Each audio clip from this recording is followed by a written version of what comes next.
머니홀러 시청자 여러분 안녕하세요.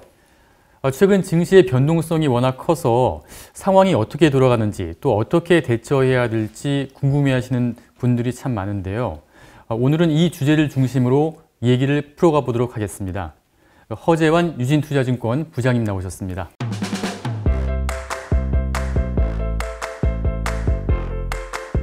안녕하세요. 안녕하십니까. 자, 우선 최근에 이 변동성 장세가 굉장히 이제 심하게 출렁이고 있는데 이유가 뭔지 좀부터 설명을 좀 부탁드리겠습니다. 아무래도 이제 변동성이 크다라는 얘기는 사자라는 사람과 팔려는 사람들의 어떤 세력 간의 힘이 굉장히 좀 치열하게 좀 접전을 벌어들이면서 장중에 주식시장의 어떤 변동폭이 굉장히 큰 현상을 의미를 하는 것 같은데요.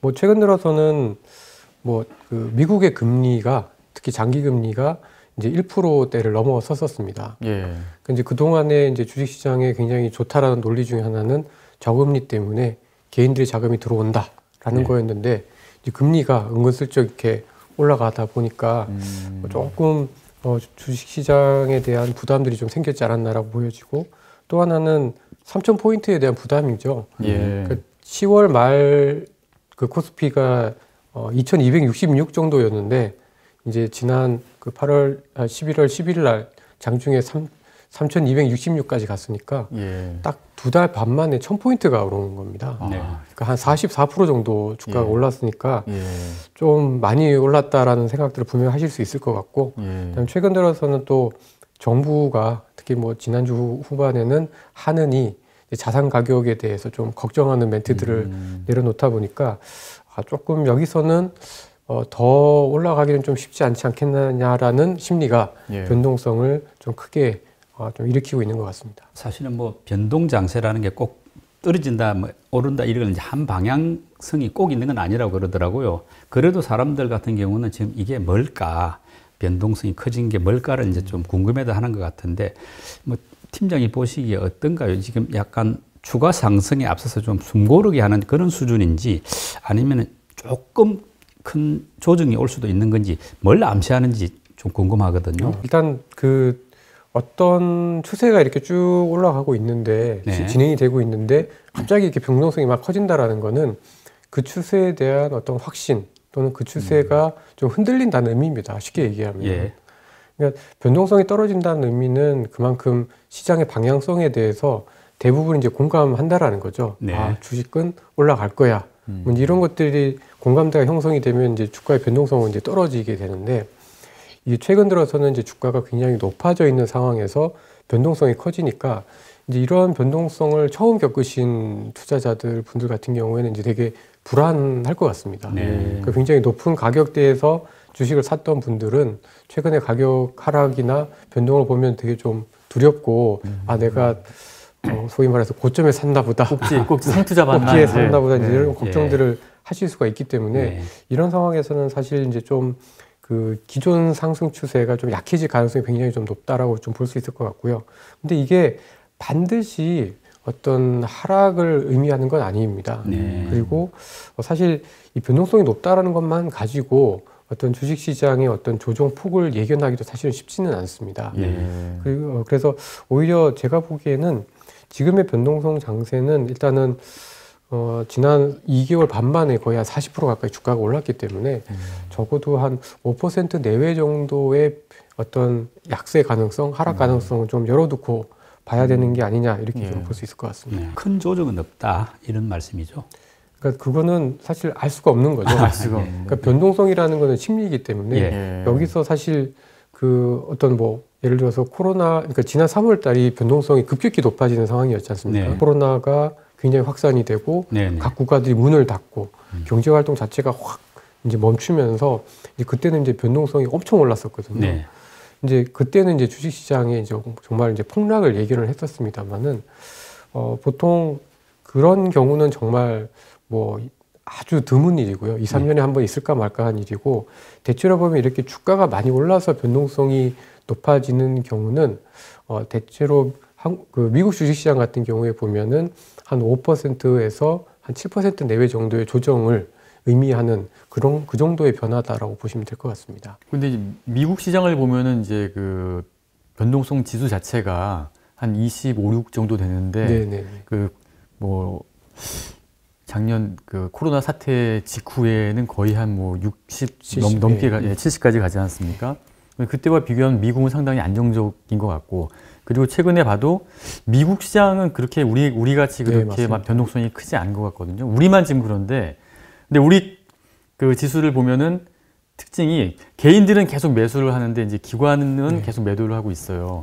이런 게 좀 영향을 주는 것이 아닐까. 추세적으로 봤을 땐 기관이 계속 매도를 하거든요. 어떻게 좀 봐야 될까요? 기관들이 이렇게. 일리 있는 지적이십니다. 그러니까 어떻게 보면 개인들이 투자자들의 자금이 이제 들어오지만 이게 일정 부분은 그런 선순환이라고 할까요?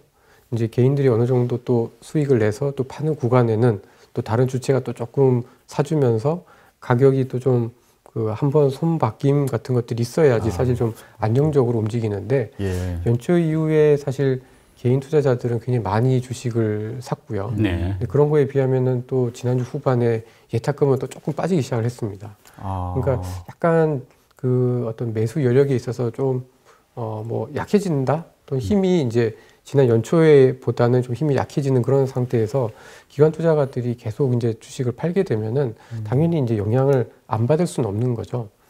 근데 이제 그 이런 수요와 공급은 사실 이제 결국은 크게 그 그림에서 보면은 기업 이익과 경기 사이클과 같이 갑니다.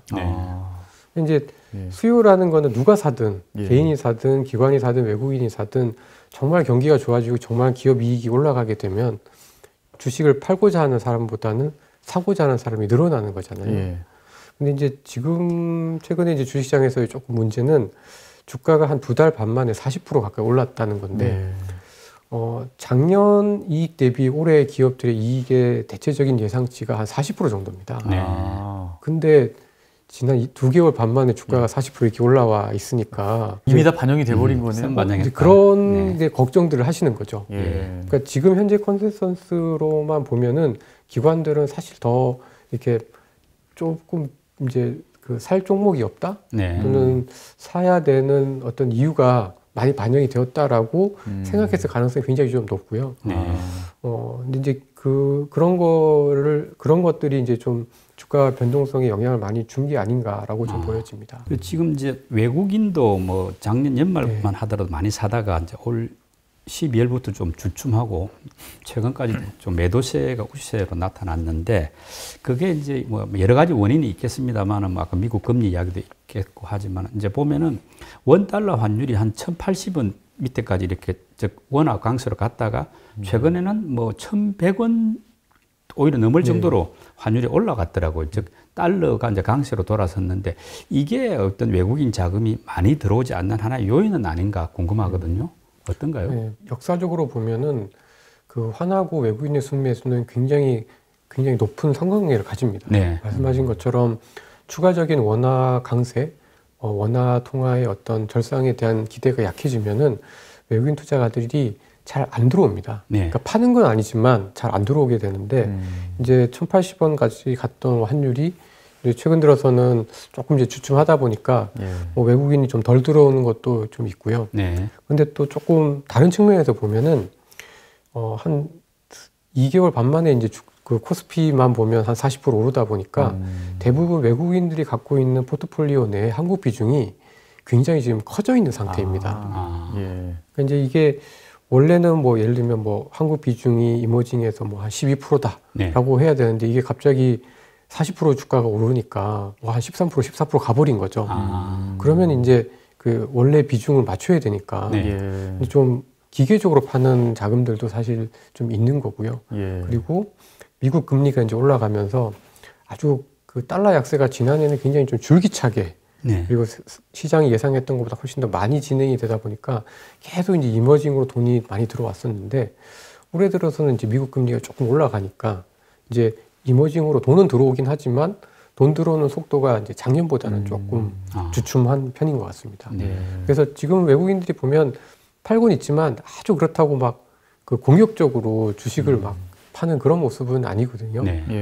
그래서 개인들이 조금 더 열심히 사줄 때는 외국인들은 뭐 비슷한, 그러니까 지금 가격대에서 막 파는데 어쩔 수 없이 비중을 줄여서 막 팔고 있고, 개인들이 열심히 사주면은 외국인들이 사실 팔아도 지수나 주가는 올라갈 수는 있습니다. 네. 근데 이제 아무래도 이게 개인들의 그 자금이라는 게 또 지난 주말에 또 뭐 계속 규제한다 그러고 신용대출 줄인다 그러고 뭐 증권사들 또 B2 네. 금지한다 그러고 예. 뭐 이러다 보니까 지금은 약간 연초에 비하면 이제 경계감, 약간 좀 수급 측면에서 봤을 땐 약간의 이제 공백기가 지금 약간 좀 나타나고 있는 게 아니냐, 이렇게 좀 볼 수 있을 것 같습니다. 예. 그리고 이제 그 기관을 보면은 뭐 금융투자, 투신, 그리고 이제 연기금 이런 분야로 좀 네. 나눌 수가 있는데, 각각의 뭐 사정에 따라서 지금 계속 매도를 하는 것 같은데, 뭐 어떤 사정이 좀 있나요? 그러니까 연기금은 어떻게 보면은 그 외국인이랑 되게 비슷합니다. 그러니까 연기금은 연초에 어떤 그 자금의 집행 계획이라는 게 있지 않습니까? 네. 그러니까 그게 뭐 올해는 예를 들면 주식 비중을 늘린다라고 네. 하면 이제 그것만 늘리는 거죠. 그러니까 갑자기 이제 시장 상황이 크게 바뀌면 또 변화하는 경우는 있지만, 기본적으로 이제 큰 장기 계획 하에서 이제 꾸준히 이제 집행이 되기 때문에 예. 갑자기 이제 주가가 너무 오르면은 예. 이걸 더 사기보다는 사실 이제 비중을 맞춰야 되니까 네. 어쩔 수 없이 팔아야 되는 경우들이 또 있습니다. 예. 그래서 그런 연기금은 장기 투자 기간이고 원래 계획대로 해야 되기 때문에 주식 비중을 아주 급격히 늘리거나 시행을 하기가 굉장히 어려워서 파는 모습들이 좀 있는 것 같고요. 예. 근데 투신 같은 경우는 저는 그 개인이랑 이렇게 반비례한다고 생각합니다. 네. 그러니까 요즘 워낙 그 동학개미라고 추정이 되는 투자자들이 어떻게 보면 기관에 있었던 그 운용사에 있었던 돈을 빼서 예. 직접 투자로 가거나 예. 또는 뭐 ETF 투자로 가다 보니까 예. 이 투신 같은 경우는 사실 개인이 그 주식을 사기 위해서 기관에서 돈을 빼면 어쩔 수 없이 팔아야 되는 상황이 되는 거죠. 예.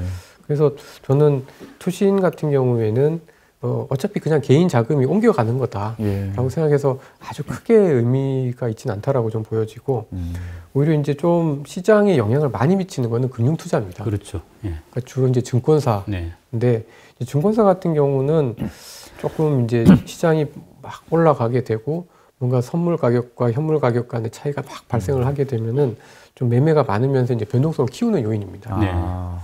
그래서 이제 좀 각각의 사정이 다 다릅니다. 네. 그러니까 최근 같은 경우에는 이제 주가가 많이 오르다 보니까 다 이제 조금은 매도해야 될 이유가 더 많이 생긴 거죠. 예. 연기금은 연기금대로, 그 투신은 개인들이 계속 이제 환매가 나오면서 이제 자금이 이동하니까 예. 팔아야 되는 이유가 있고, 투신 금융 투자 같은 경우에는 물론 주가가 오를 때는 또 조금 사지만 기본적으로 이런 그 증권사 소위 말하는 이제 단기 트레이딩은 약간 좀 역발상적으로 하는 경향들이 있다 보니까 이제 그러면서 이제 차익 거래라는 거를 통해서 이익을 내는 구조다 보니까 약간 어떻게 보면 기관은 매도의 이유가 개인들보다는 조금 더 많은 그런 상황이다라고 보시면 될 것 같습니다. 근데 지금 개인들 입장에서는 이제 기관의 이런 부분이 좀 실망감들이 있는 것 같더라고요. 기관의 어떤 이런 뭐 행위랄까 이런 게. 그래서 지금 기관이 과연 언제쯤 돌아올 수 있을까? 이제 말하는 매수세로 바뀔까? 이게 궁금해들 하는데 지금 상황에서 어떤 그런 전망이나 이런 게 좀 나옵니까? 그러니까 이게 좀 그 요즘 나오는 공매도 이슈랑 좀 관련이 있습니다. 아, 공매도 하고요. 네.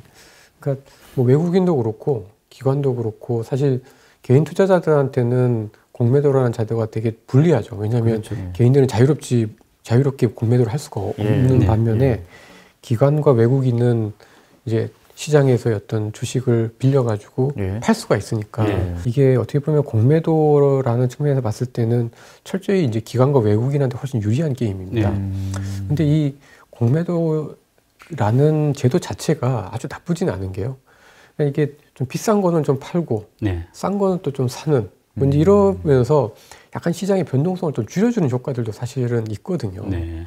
근데 지금은 어떻게 보면 공매도가 다 금지가 되다 보니 이게 어떻게 보면 약간 위로만 네. 그리고 방향을 보고 있고 위로 샀던 개인들한테 좀 더 유리했었던 게 사실은 있는 건데, 저는 오히려 공매도가 좀 재개가 되면 뭐 개인 투자자들 분들 같은 경우에는 되게 좀 불만이 많으실 수도 있지만 오히려 이제 기관들 같은 경우에는 뭐 살 건 사고 네. 팔 건 팔고 하면서 약간의 또 조금 그 매수세가 좀 들어올 수 있는 여지들도 오히려 있는 게 아니냐라고 좀 저는 개인적으로는 좀 그렇게 보고 있습니다. 공매도를 일단은 재개될 걸로 좀 예측을 하시는 거군요. 상황으로 봤을 때. 근데 개인들 반발이, 동학개미들 반발이 만만치 않을 것 같은데요. 그렇죠. 그러니까 이게 아까도 말씀드렸지만 이 게임의 룰이라는 게 좀 공평해야 되는데 네. 사실 기관과 외국인한테만 유리를 하다 보니 네. 사실 좀 저도 이제 이런 게임이라고 하면 저도 저 자신도 들어가기가 싫거든요. 네. 부담이 분명히 있고. 근데 공매도라는 그 제도 자체는 너무 상승 일방도였을 때보다는 오히려 약간의 변동성을 줄여주는 효과가 있다. 이제 그 정도 네. 말씀드리고 싶고. 그리고 지난해 이제 여름에는 이제 유럽 국가들이 공매도를 금지했던 걸 이제 풀었었는데 사실 크게 영향은 받진 않았습니다. 근데 이제 저희처럼 지금 막 개인들의 자금이 막 들어오고 주가가 이제 위에 있는 상태에서는 당연히 뭐 영향이 없다라고는 장담하기는 어려울 것 같고 분명히 좀 그 뭐 충격까지는 아니더라도 어느 정도의 부담 요인은 분명히 좀 있을 걸로 저는 좀 판단을 좀 하고 있는데 네. 글쎄요 이게 뭐 좀 짧게 보는 관점하고 길게 보는 관점에서 좀 의견이 좀 다를 수는 있는데 저는 오히려 이 공매도라는 거를 게임의 룰을 좀 공평하게 해준다라는 전제가 있다라고 하면은 오히려 없는 게 공매도 금지라는 제도를 좀 풀어주는 게 사실 조금 더 시장의 어떤 변동성을 줄이고 안정적으로 시장이 성숙해 가는 데는 뭐 좀 좋다라고 생각하고 있습니다. 너무 원론적인 말이. 제가 근데 여기서 궁금한 게 그 일본만 하더라도 개인한테 공매도를 허용해서 뭐 한 25% 정도 뭐 된다고 그러는데 왜 우리나라는 개인한테 그 공매도가 이게 사실상 금지가 돼 있는 거죠? 그게 결국은 IMF 때나 금융위기 때 이제 저희 주식시장이 급락하면서 개인 투자자들이 힘들었던 어떤 트라우마 때문에 사실 이제 투자자들을 보호하기 위해 만든 것 같습니다. 그러니까 공매도를 했는데 주가가 빠지면 이익을 이렇게 누리는 건데 주가가 오르는 경우에는 굉장히 또 큰 손해가 있게 되는 거잖아요. 무슨 뭐 저기 인버스가 투자했다가 그렇죠. 손해 보신 분들 같이. 그러니까 사실은 이제 공매도를 금지했다라는 게 어느 정도 좀 성숙한 투자자들이 이제 다양한 어떤 포트폴리오 자산 내에 여러 가지 전략들을 할 수 있게끔 만든다라고 해서 이제 공매도라는 것도 있고 뭐 여러 제도들이 있는 건데 사실은 이제 좀 개인 투자자들을 보호하기 위해서 그리고 공매도라는 게 사실 이게 그냥 주식을 사고 파는 것보다는 훨씬 더 거래가 쉽지가 않습니다. 그러니까 빌릴 주식을 구하는 것도 사실 쉽지가 않고 그거에 이미 이제 비용이 들어가는 측면들도 있고 또 이렇게 막상 팔았는데 그게 이제 올라갔을 경우에 그걸 누가 사주겠습니까? 그러니까 굉장히 가격이 등락폭이 크기 때문에 웬만한 소액 투자자들 같은 경우에는 굉장히 단기간에 크게 손실이 오히려 날 수가 있습니다. 그러니까 이제 그런 거를 막기 위해서 원래는 저는 이제 제도를 그렇게 마련했다라고 생각하고 있는데 이제 이게 한국과 미국 시장이 좀 다른 게요. 미국 같은 경우에는 예를 들면 그 자동차 업종 내에서 포드나 GM이냐. 그러니까 둘 중에 좀 더 잘하는 주식은 사고 조금 더 경쟁력이 떨어지는 주식을 팔아서 어떻게 보면 이 업체의 고유의 어떤 그 경쟁력에서 수익을 얻겠다. 이게 이제 미국의 공매도 또는 헤지펀드의 전략인데 저희 한국 같은 경우에는 그냥 많이 오른 주식을 파는 경향들이 있습니다.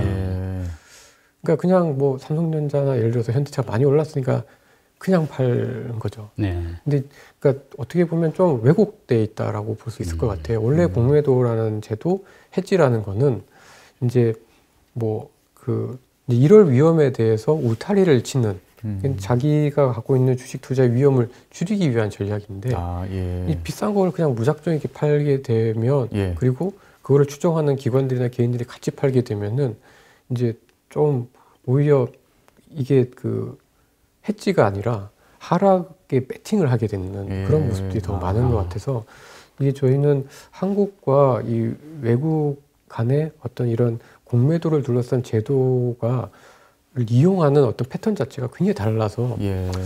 저도 좀 그 공매도가 재개될 경우에는 약간 좀 개인 투자자들한테는 불리한 게임이다라고 생각을 하고 있습니다. 지금 어쨌든 뭐 금융당국의 발표로는 3월 중순 이후에 공매도가 재개가 된다 하고 있고요. 또 그런 상황에서 지금 현재는 뭐 기관이나 외국인은 좀 매도가 좀 우위인 이런 상황에서 이제 고객 예탁금은 뭐 70조를 넘겼고 뭐 앞으로 뭐 100조까지 갈 수도 있다 이런 기대도 있긴 합니다만은 과연 약간 불리해 보이는 상황에서 지금까지 했던 식의 있던 개인의 힘으로 이걸 뚫어 나갈 수 있을까? 이런 점이 조금 궁금하거든요. 팀장님 의견은 어떻습니까? 결국 주식을 사고 팔고 또는 여유 자금은 결국은 이제 뭐 아주 원론적으로 펀더멘탈 그리고 결국은 이제 뭐 그 어떤 금리의 어떤 방향성 네. 이런 것들이 굉장히 더 중요하다라고 생각을 하는데요. 예. 그러니까 개인의 힘으로 외국인과 기관의 매도세를 이겨냈던 사례가 사실 없진 않습니다. 네. 그러니까 99년 후반에 보면 그러니까 외국인도 팔고 뭐 기관도 그렇게 사진 않았는데도 뭐 엄청 주가는 좋았었거든요. 네. 그러니까 늘 저희는 이제 지난 한 15년, 16년의 어떤 긴 세월 동안 이제 개인들보다는 외국인이 좀 더 공격적으로 사고 수익을 냈던 모습을 워낙 자주 보다 보니까 이게 개인의 힘으로는 안 될 것 같은데 막상 또 항상 그랬던 거는 아니었던 것 같습니다. 그래서 저는 뭐 그 이겨낼 수 있느냐? 네. 저는 이겨낼 수 있는 가능성은 있는데요. 네. 좀 시간은 걸릴 거라고 생각합니다. 그러니까 그 이제 예를 들면은 지금 같은 국면에서 이제 예를 들어서 신용대출로 주식을 투자하는 거는 굉장히 위험하죠. 네. 그렇지만 저는 꾸준히 개인들의 어떤 금융자산 내에서 뭐 퇴직연금이든 개인연금 자산 중에서 주식 비중을 조금씩 늘려가는 그런 자금들이 들어오는 거는 굉장히 바람직하고 저희 한국의 주식시장의 어떤 그 성숙도가 깊어질 수 있는 배경이다라고 생각을 하고 있는데 최근 들어서 이제 그런 모습들이 나타나고 있습니다. 실제로 나타나고 있어요. 그러니까 그 미국 시장이 저희는 이제 되게 우상향하는 모습들만 보이니까 좀 부럽기는 한데 물론 미국에서 혁신이 제일 많이 나타났고 그런 기업들도 제일 많은 것도 많지만 어떻게 보면 90년대 초반 이후에 401k라고 해서 퇴직연금에서 꾸준히 주식을 샀었거든요. 그 돈들이 주가가 오를 때나 빠질 때나 계속 꾸준히 들어오면서 이게 길게 보면 결국 시장을 우상향하게 만들었습니다. 근데 지금 최근 들어서 특히 이제 작년에 이제 코로나 위기 이후에 드디어 이제 이런 모습들이 조금씩 나타나고 있는 거죠. 우리 시장에서도요. 그리고 그동안에는 개인 투자자들라고 하면은 약간 좀 공격적인 투자자분들이 중소형주와 코스닥 주식을 좀 더 선호를 했었는데 지금은 우량주, 되게 큰 우량주 그리고 사실 좀 비싸도 어떻게 보면 미래가 사실 없지 않은 그런 기업들을 사다 보니까 저는 뭐 그 예전의 경험으로 개인들이 과연 될 거냐라고 얘기하는 거는 조금 어폐가 있다라고 생각을 합니다. 그러니까 예전의 개인하고 지금의 개인은 분명히 다르고 이 퇴직연금이나 이런 장기 자금에서 주식 비중이 조금씩 높아지는 것들은 저희 한국 금융시장이 성숙화하는 데 있어서 되게 좀 좋은 어떤 힌트를 좀 주고 있는 것 같다. 그래서 저는 뭐 당장 외국인과 기관의 매도세를 개인이 계속 사가지고 주가가 막 4천 가고 이런 건 모르겠지만 이런 변화들이 꾸준히 나오면은 그 외국인과 기관의 어떤 매도세를 감내할 수 있다라고 생각하고 있습니다.